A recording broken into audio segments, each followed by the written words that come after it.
I'm meteorologist Robert Spetta. We're always tracking the tropics out here, and the National Hurricane Center has given a low chance of tropical development in the Gulf over the upcoming week. Now, does this mean a hurricane is going to be forming? No, but at the very least, it is definitely an area to watch, and we are expecting a broad area of low pressure to develop that's going to increase the chances of rainfall along the Gulf Coast and across the state of Florida, including around the first coast. So let's take a look at this. And, first off, we always like to start with the initialization conditions. And that is this area, which is now currently actually located just towards the east and southeast of Jacksonville. Look at all that convection over the Gulf Stream. And then stretching out towards the west over the Gulf, you have all of those storms firing up too. Now, this is that broad area that we're talking about with these initialization conditions.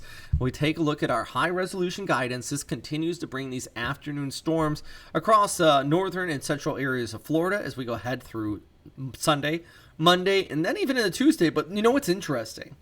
The high resolution futurecast kind of showing right in here the circulation trying to develop as this tracks towards the west. And, that could bring us some additional onshore flow with scattered showers continuing as we go ahead through the early and mid part of the upcoming week as this overall area continues to move towards the west. And we look at the broader view, it's all associated with this trough as that low rolls across the first coast and then eventually emerging into those very warm waters of the Gulf. In fact, sea surface temperatures out there into the high 80s, about 87 to 88. Plenty of fuel for the fire, in short. So we take a look at total precipitable water vapor. Now, this is basically showing how much moisture is in the atmosphere. The darker greens indicating some of that heavier and higher moisture content.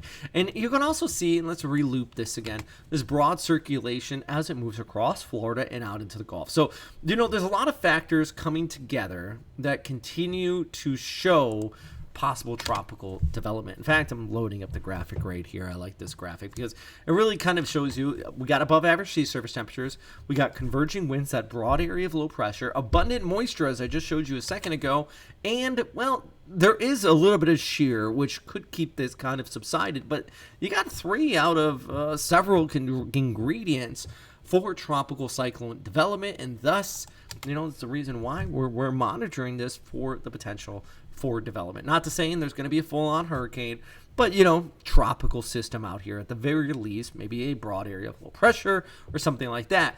But I think the other thing is just all the rain, all the moisture that's coming with this, and as we look ahead over the course of the upcoming 4 to 5 days. It's going to be maybe some training in spots, especially across central Florida and off towards the west coast, but even parts of the first coast, more than likely areas just south of Jacksonville. So once again, a low chance of tropical development has been issued by the National Hurricane Center. Been talking about this for a few days now, but always going to continue to keep you posted as we monitor it. Not trying to hype, just giving you the best information possible here at First Coast News. I'm meteorologist Robert Spetta.